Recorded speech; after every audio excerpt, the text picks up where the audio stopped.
سلامونه ستړي مشئ د اسیې د پاڼې مینوالو کتونکو څارونکو خدای دې وکړي چې ټول روغ او جوړ اوسئ. له هند سره په ټسلوبه کې چې افغانستان له څه ډول ماتې سره مخ شو، طبعا چې ډیری مینوال به خفه هم وي، نهیلې به هم وي. په خپله افغان لوبډله هم طبعا چې پر هغه پایله خفه ده. له نیکه مرغه سبا د شنبې پر سهار د هند او افغانستان ترمنځ د دریو یو ورځنیو لوبو لړۍ پیلیدونکې ده.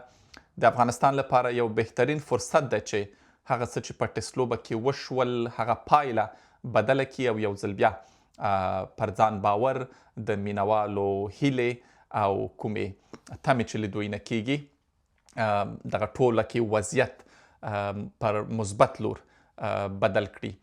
دواړو سکواډونو ته که وګورو، د افغانستان لپاره په سکواډ کې ځینې پیاوړي لوبغاړي، ستوري لوبغاړي بیرته راستانه شوي دي. راشد خان په سکواډ کې شته دی، دی په ټسلوبه کې نه و.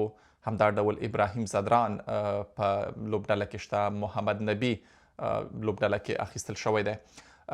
سلیم ساپی چې په ټسلوبه کې ښه وځلید، له ښه مرغه چې دی په یو ورځنیو لوبو کې هم اوس په سکواډ کې واخیستل شو. که څه هم اول د ده نوم نه و، خو ګمان کومه دا یو ښه فعال دی چې که یو څوک په ټسلوبه کې ښه ځلیږي، 6 وکټې اخلي، نو کرکټ بورډ د غوراوي کمیټه یا کپتان یا روزونکی په اعتبار کوي او هغه بدل یې هم ورکوي او دا د په یو ورځنیو لوبو کې به د خدای دې وکړي چې ولوبیږي.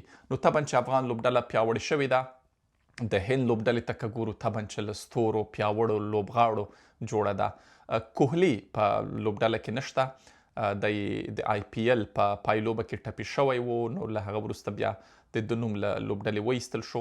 خو روهیت شرما، سوریا کومار او هاردیک پانډیا، شوبمن ګیل، داسې نور ډیر ستوري لوبغاړي له هند سره شته دي په لوبډله کې. څه تمې کیدلی شي؟ په دې کې شک نشته چې هند د نړۍ تر ټولو پیاوړې لوبډله ده، په خاصه توګه د سپین بال یا په شورټ فارمات کرکټ کې. دا تمه قطعي نه ده، دا هیله یا دغه باور هم باید قطعي نه وي چې ګواکې افغانستان به خامخا ټولې لوبې ګټي. خو زه وایم که چیرې لږ تر لږه یوه لوبه هم ګټي، نو دا به لومړی ځل وي. یو خو دا چې هند ته به ماتې ورکوي، بله خبره دا چې له افغانستانه د ښې لوبې تمه کیدلی شي.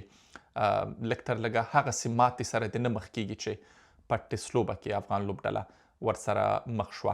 نو د بریا فارموله لږ تر لږه زما دپاره ډېره اسانه ده. که افغانستان پچه ګټي، هڅه دې کوي چې لومړی منډې وکړي، ځکه بیا کولی شي د خپل پیاوړي بالینګ په مرسته مخالفه لوبډله را ایساره کړي. نو د افغانستان د بریا په هیله او نورې مرکې شنې تبصرې به هم در سره شریکوو. روغ او جوړ اوسئ.